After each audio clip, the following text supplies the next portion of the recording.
यूलियाने gross का चेहरा खुशी से दमक रहा है। जब उन्होंने नासा की नौकरी के लिए आवेदन किया था, तब सोचा भी नहीं था कि उनका सपना सच होगा। अब वो मून रॉक की रखवाली कर रही हैं। मून रॉक वे नमूने हैं जिन्हें अपोलो मिशनों के दौरान इकट्ठा किया गया था। कभी कभी सोकर उठती हूँ तो सोचती हूँ कि ये सपना है या सच्चाई। खुद को चुटकी काटती हूँ और तब यकीन होता है ये सच है।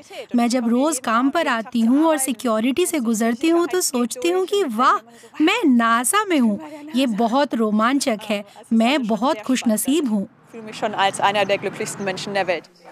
वो हमें मून रॉक दिखाने के लिए उत्सुक हैं, लेकिन पहले हमें कैमरा उपकरण को अच्छी तरह से साफ करना होगा और हमें क्लीन रूम सूट पहनना होगा।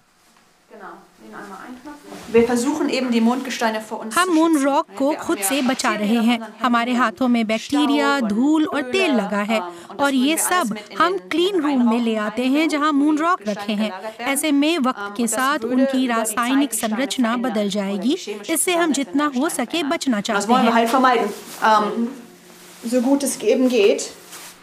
मून रॉक अब करीब हैं। उससे पहले हम एक तरह के एयर शावर से गुजरते हैं जो धूल के हर कण को सोख लेता है। लैब एक क्लीन रूम है। यहाँ की हवा में प्रति घन मीटर में 1000 या उससे भी कम धूल के कण हैं। आमतौर पर इतनी जगह में लगभग 3.5 करोड़ कण होते हैं। हर पत्थर धरती पर पाए जाने वाले किसी भी पत्थर से पुराना है और हर पत्थर सौरमंडल के बनने के बारे में अलग अलग जानकारी देता है।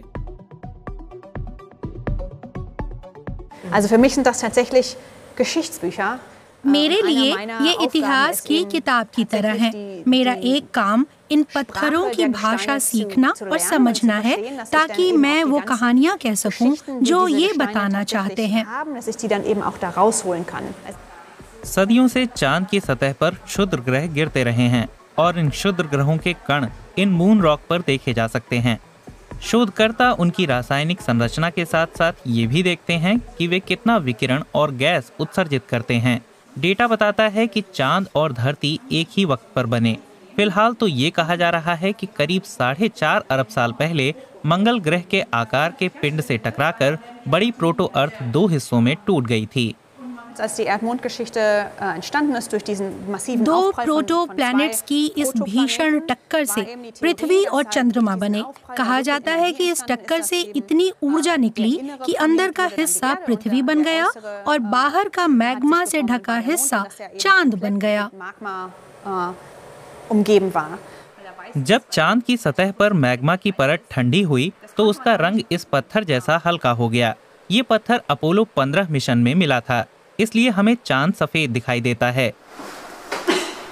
स्टील के भारी दरवाजे बेशकीमती मून रॉक को तूफान और बाढ़ से बचाते हैं। हर डिब्बे में अलग अलग अपोलो मिशन से जमा किए गए नमूने हैं। इन डिब्बों में नाइट्रोजन गैस भरी है और मून रॉक को आज तक किसी ने भी सीधे हाथों से नहीं छुआ है। यूलियाने ग्रोस को केवल संक्रमण रोकने वाले टेफ्लॉन कोटेड दस्ताने पहनकर ही उन्हें उठाने की इजाजत है। अपोलो मून रॉक का सिर्फ 75% हिस्सा यहाँ पर है। 15% एक गुप्त भंडार में है और बाकी पर वैज्ञानिक शोध कर रहे हैं। ग्रोस तो अभी से उन नमूनों के इंतजार में हैं जो आर्टेमिस मिशन से आएंगे। मिशन के एस्ट्रोनॉट कुछ ऐसे औजारों से नमूने इकट्ठा करेंगे। ये उपकरण किसी छलनी जैसा है जिससे चांद की धूल छानते हैं। छोटे हिस्से गिर जाते हैं और बड़े हिस्से जमा कर लिए जाते हैं। इस तरह कम वक्त में ज्यादा नमूने इकट्ठा हो जाते हैं। पृथ्वी और चंद्रमा की रचना कैसे हुई, ये समझाने वाले अभी के सारे वैज्ञानिक सिद्धांत अपोलो मिशन के पत्थरों से निकले डेटा पर आधारित हैं, लेकिन इन्हें कुछ ही जगहों से उठाया गया था, इसलिए वे पूरे चांद का ब्यौरा नहीं दे सकते। इसका मतलब शायद हमारे सिद्धांत सही न निकले। दक्षिण ध्रुवीय इलाकों की चट्टानें बेहतर जानकारी दे सकती हैं। जब वो आ जाएंगी तो उनकी जांच करके पता चलेगा कि हमारी सोच सही है या नहीं। हो सकता है कि हमें अपने सिद्धांतों और इतिहास पर दोबारा विचार करना पड़े। यूलियाने ग्रोस आर्टेमिस मिशन के अंतरिक्ष यात्रियों को ट्रेनिंग दे रही हैं ताकि वे सही नमूने लेकर आएं। ग्रोस इतनी उत्साहित हैं कि वे खुद भी इस मिशन पर जाने के लिए तैयार हैं।